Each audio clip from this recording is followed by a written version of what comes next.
বিসমিল্লাহির রহমানির রহিম। নারায়ে তাকবীর, আল্লাহু আকবার। আল কোরআনের আলো ঘরে ঘরে চালো, ঘরে ঘরে চালো কোরআন সুন্নাহর আলো।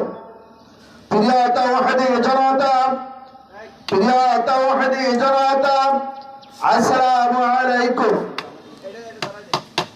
আমাদের পূর্ব ঘোষিত আয়তকার বাদ আসর থেকে স্থানীয় নয়া মির্সিপাড়া খানকায় মাহমুদিয়া রশিদিয়া, খানকায় রশিদিয়া মাহমুদিয়া মোসাম্মদ জাহানারা বেগম মহিলা হাফিজি মাদ্রাসার উদ্যোগে 2 রাত ব্যাপী ওয়াজ মাহফিল ও হালকায় জিকিরের আজ প্রথম দিন। আজকের মাহফিলের প্রধান অতিথি হিসেবে মূল্যবান নসিহত পেশ করবেন বিশিষ্ট ইসলামী চিন্তাবিদ, প্রখ্যাত আলেম দ্বীন জনাব আলহাজ হযরত মাওলানা মাহমুদুল হোসাইন ওলিউল্লাহ পীর সাহেব হুজুর, কেওড়া বুনিয়া বরগুনা।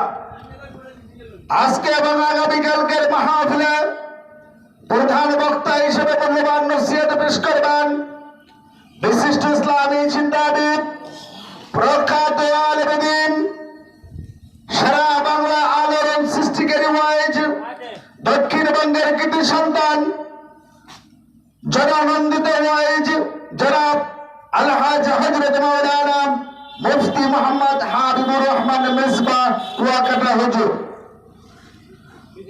মহাপরিচালক মার্কাজ তাকওয়া ইসলামিক রিসার্চ সেন্টার ঢাকা, পরিচালক মহিউস সুন্নাহ কমপ্লেক্স আলিপুর, খলিফা আল্লামা জিনি রহমাতুল্লাহ আলাইহি। উক্ত মাহফিলে আরো মূল্যবান নসিহত পেশ করবেন দেশ বরেণ্য উলামায়ে কিরামগণ। তাই আজকের মাহফিলে, আগামীকালকের মাহফিলে আমরা এক ভাই অপর ভাইকে দাওয়াত দিয়ে নিয়ে উপস্থিত হবেন ইনশাআল্লাহ।